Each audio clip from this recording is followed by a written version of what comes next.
17 јули 2014 година, почитувани гледачи, термин за вестите на КТВ телевизија. Општините од Вардарскиот плански регион се пример за меѓуопштинска соработка. Денеска беше доделена награда од $15,000 за најуспешна пракса на соработка на општините во функција на развој на регионот. Министерот за локална самоуправа Лирим Шабани денеска и официјално го прогласи за најуспешна пракса проектот Мрежа на инклузивен развој што се реализираше во Вардарскиот регион, а со тоа рече Шабани, овој регион е пример за соработка меѓу општините кои треба да го следат и останатите региони во Македонија. Домакин на овој настан на кој се додели наградата беше Центарот за едукација и вмрежување во туризмот, ЦЕНЕТ и локалната самоуправа Демир Капија. Мисијата на мрежата е да се засили координацијата меѓу јавниот, приватниот и невладиниот сектор во создавањето услови за развој на силна и конкурентна економија на планскиот регион. Економија која ќе понуди поголеми можности за вработување и истовремено ќе ги постигне неопходните социјални и еколошки стандарди. Податокот дека во мрежата за инклузивен развој учествуваат 17 различни субјекти, како што се општините, Центарот за развој на регионот, стопанските комори, занаечиската комора, граѓанскиот сектор, медиумите и други, говори за ангажираност на голем потенцијал.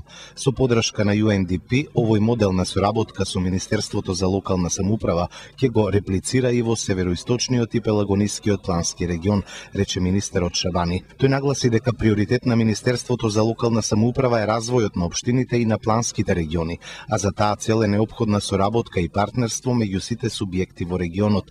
Неговите очекувања се дека овој модел на соработка во наредниот период ќе даде уште поголеми ефекти. Министерството за локална самоуправа ги поддржува сите идеи кои што ќе го поттикнат и поддржат овој процес. Во планските региони во изминатиот период од Министерството за локална самоуправа се распределени околу 470 милиони денари, со кои се финансирани 230 проекти. Исто така со средства од ИПА програмата на Европската унија за прекогранична соработка, со 16 милиони се финансирани 150 проекти. Идејата е преку ваквиот заеднички и координиран пристап да можат да се абсорбираат уште поголеми средства од Европската унија, како и буџетски средства од различни извори, а насочени кон реализација на вистински регионални проекти, нагласи министерот за локална самоуправа. Наградата што ја доби Центарот за развој на Вардарскиот плански регион од Министерството за локална самоуправа е во висина од $15,000, а парите ќе се искористат за реализација на проект од регионално значење. Општина Кавадарци со апел до граѓаните во најкраток рок да си го подмират долгот по основ на данок на имот. Воедно од локалната самоуправа информираат дека започнува законска постапка за присилна наплата на целокупниот заостанат долг на граѓаните. Општина Кавадарци ги информира граѓаните дека е во тек доставата на решенијата за данок на имот за 2014 година. Овие пари од граѓаните општината ги користи за финансирање на комуналната изградба.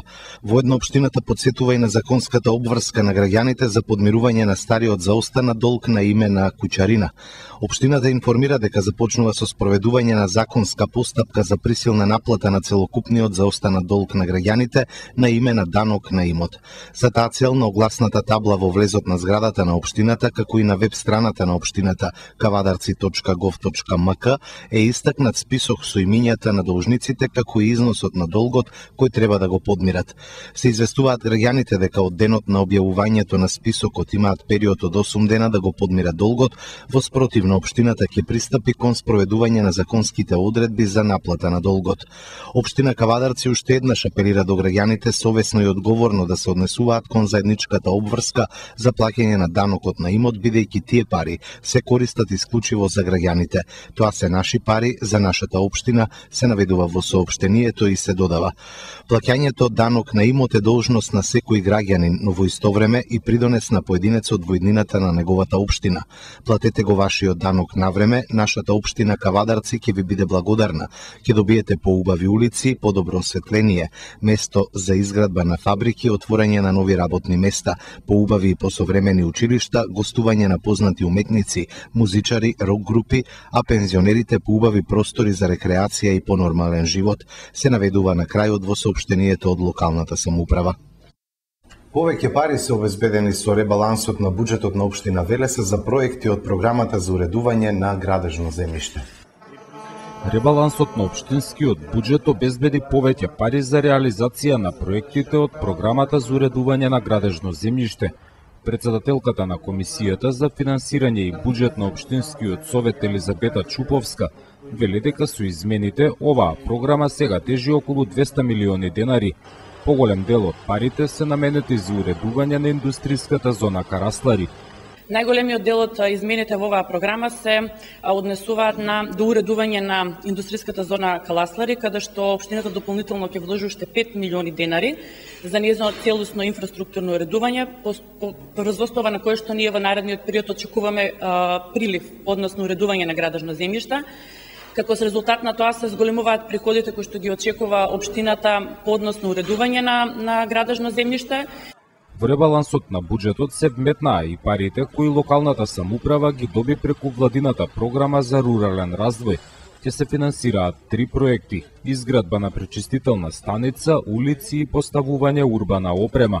Општината аплицираше со 3 проекти до Агенцијата за финансиска поддршка на земјоделството и руралниот развој и ги доби во износ од 14,4 милиони денари, за кои што овие средства ги обезбедува агенцијата, а општината учествува со своје кофинансирање. Овие проекти се однесуваат за изградба на пречистителна станица со колектор во населбата, односно во селото Раштани, се однесуваат на изградба на улици во Иванковци и доуредување на урбаната и поставување на нова урбана опрема на пешечката патека околу езерото Младост. Освен реализација на неколку поголеми капитални проекти, ребалансот на општинскиот буџет обезбеди пари и за решавање на останати инфраструктурни проблеми. Ќе се менуваат фекалната канализација и водоводна линија за улиците Лазо Трпков и Тодор Јанев. Со пари од општинската каса ќе се финансираат и проекти за енергетска ефикасност, вели Чуповска. Со овој ребаланс овозможува дополнителни средства за замена на парните котли во основното училиште Кирил и Методи, кој што се проект од енергетска ефикасност, а ви сакала да потенцирам и градинката Димче Мирчев. Со овој ребаланс, со одлука на Европската комисија, со која што општината учествуваше како проект од енергетска ефикасност, значи ќе добие изградба на термоизолациони фасади од наклоновите 2, 3, 4, 5 и 6, кој што проект ќе се одвива во тековната 2014 година. Инаку ребалансот на општинскиот буџет Советот го одобри на последната општинска седница.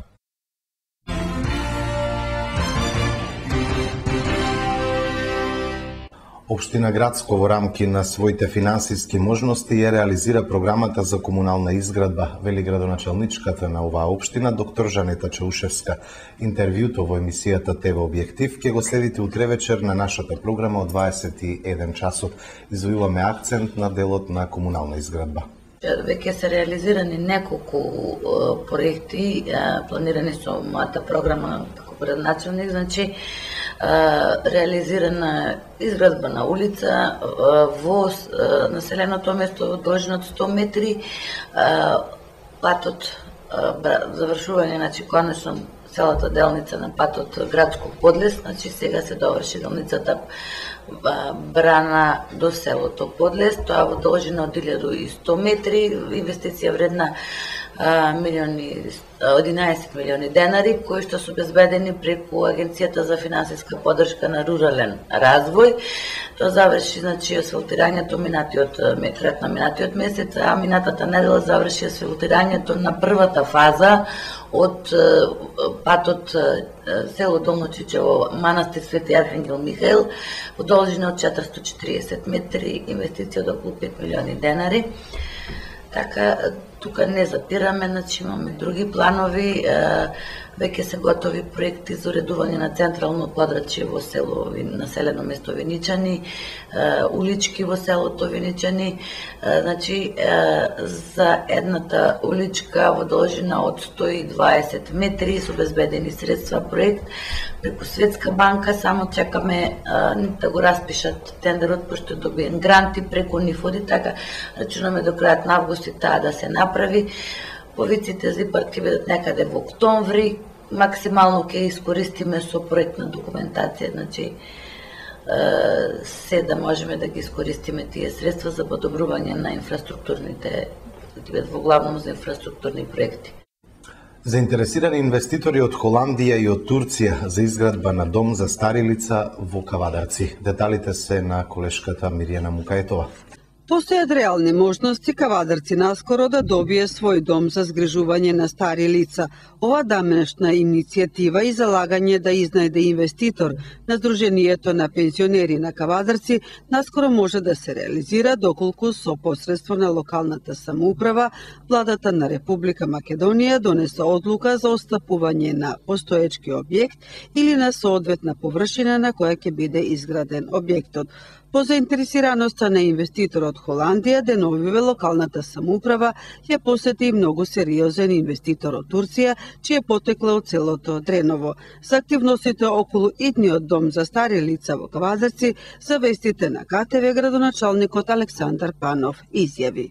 Морам да ја пофалам инвентивноста и креативноста на Сдруженијето на пензионери од Кавадарци, кои што со своја иницијатива и по претходно истото беше дел од програмата на владата во корелација со локалната самоуправа и самите активно бараа инвеститори за оваа намена.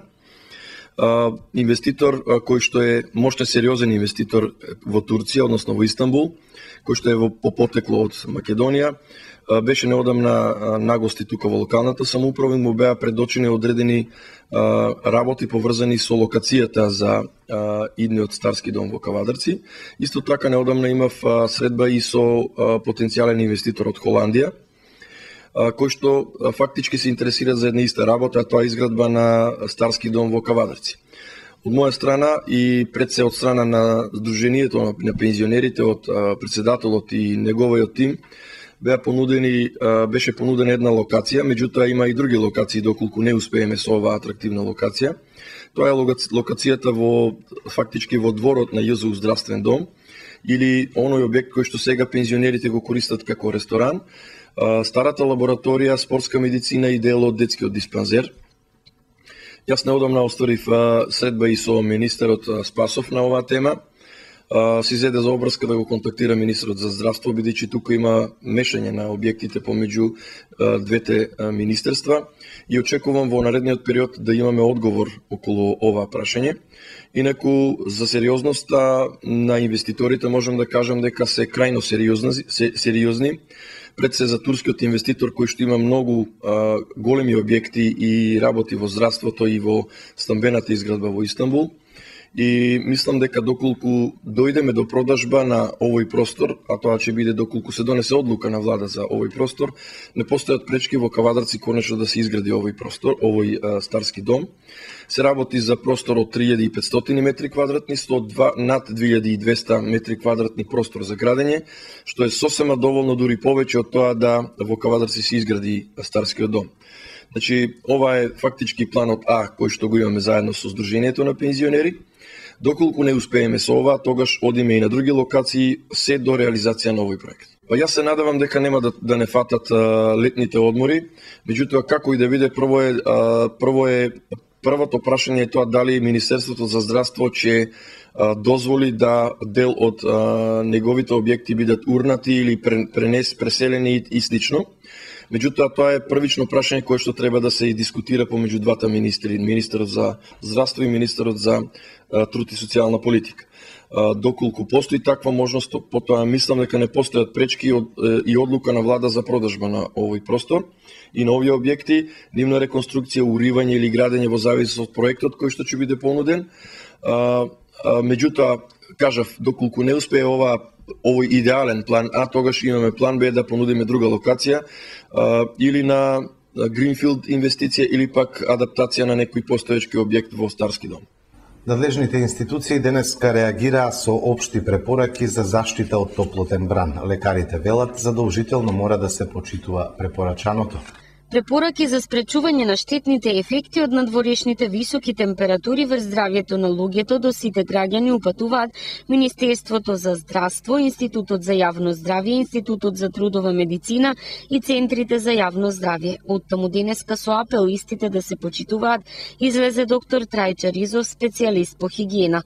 Доктор Ризов вели, важно е се што е препорака да се почитува за да не дојде до нарушување на здравствената состојба и несакани последици. Во официјалните препораки, меѓу другото, издвоени се неопходните кои велат: за време на топлотен бран избегнувајте колку што е можно излегување на надворешна средина во период од 10 до 17 часот и избегнувајте напорни физички активности, вклучувајќи спорт и рекреација. Останете колку што е можно во затворени климатизирани простории. При неопходен престој на отворен простор избегнувајте директна изложеност на сонце, најдете можности за почести одмори под сенка, носете светла и лесна облека од природни ткаенини, ставете заштитни очила и капа, внесувајте големо количество на течности, почнувајќи од обична вода за пиење па се до минерални, безалкохолни пијалоци. Внесувајте помало количество на храна, избегнувајте мрсна и висококалорична храна и храна која содржи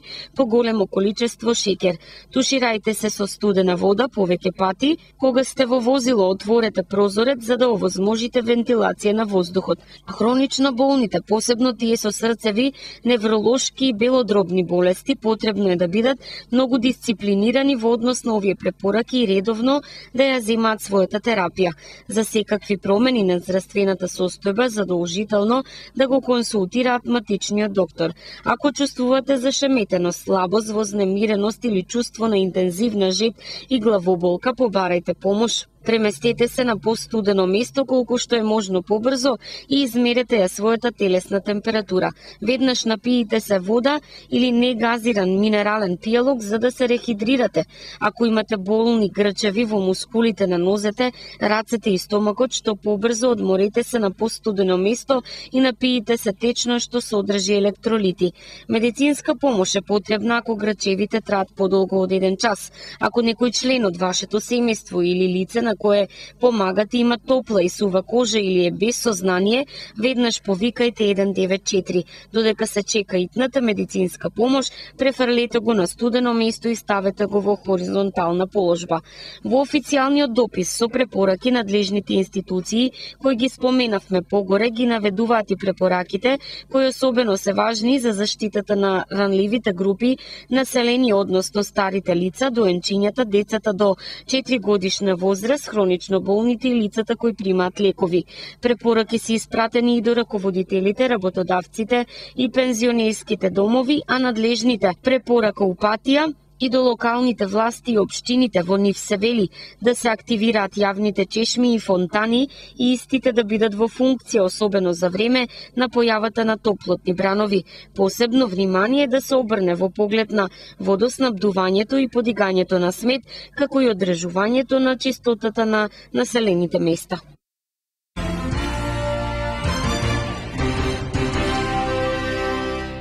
Вие сте со вестите на КТВ, продолжуваме со останатите содржини. Гранична полиција Кавадарци денеска доброволно даруваше крв во рамки на летната вонредна крводарителска акција. Летна вонредна крводарителска акција согласно потребите за резервни единици крв денеска беше реализирана во Кавадарци. Домаќин беше гранична полиција, освен вработените од регионалниот центар Југ, крв слободно дарува и службените лица од полициска станица од општа надлежност Кавадарци. Акцијата е согласно потребите на Институтот за трансфузиона медицина, кој впрочем и ја реализираше акцијата, инаку договорена согласно и планот на Црвениот крст.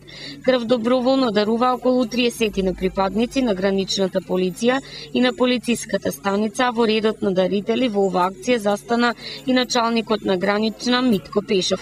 За него денешната акција беше надминување на јубилејната бројка од 50 пати доброволно дарувана крв. За началникот Пешов, дарувањето крв е хуман чин од кој најголемиот благодет го имаат секако болните и повредените на кои капката крв им значи живот.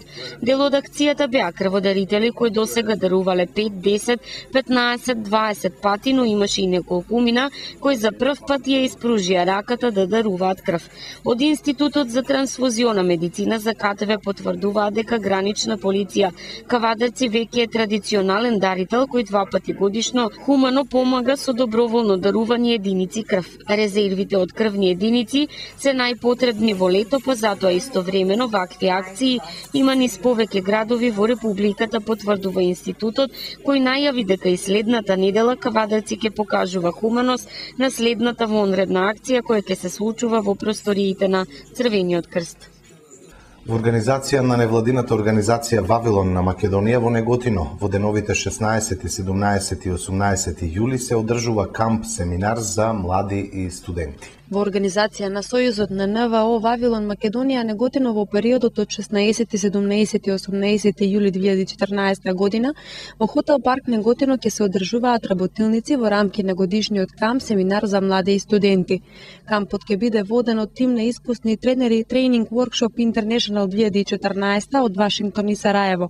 Во кампот ќе земат учество 30 на учесници од САД, Босна, Косово, Србија и Македонија.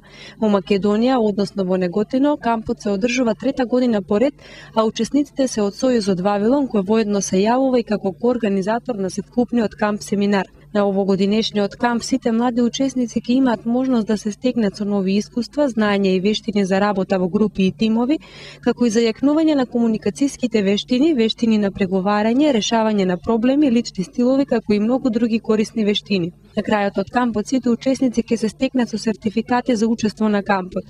Во рамки на планираните активности покрај активностите со млади, тимот на тренери во соработка со Сојузот Вавилон денеска организираа и полудневен камп со лицата со посебни потреби директно во центарот Порака во Неготино.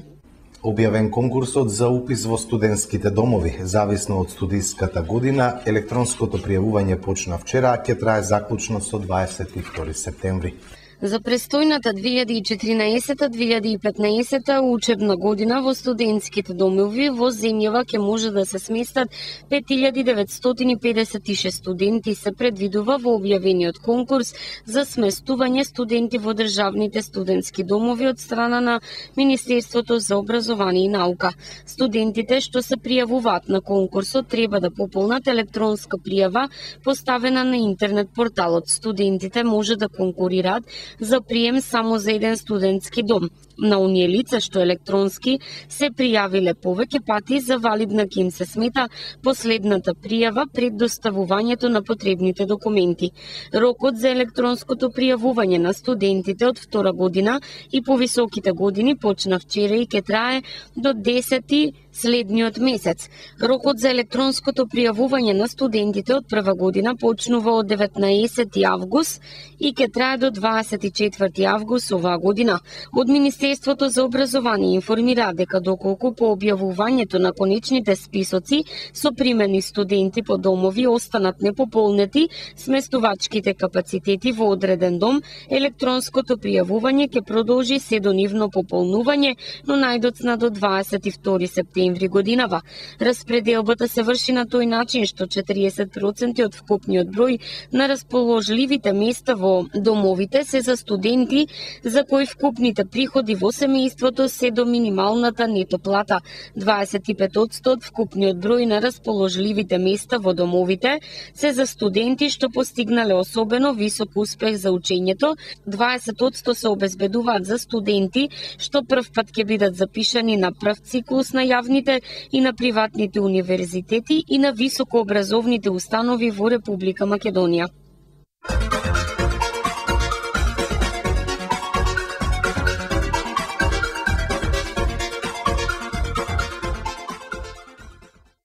Времето утре ќе биде умерено облачно со сончеви периоди, попладне нестабилно со врнежи од дожд и грмежи, а ќе дува и ветер.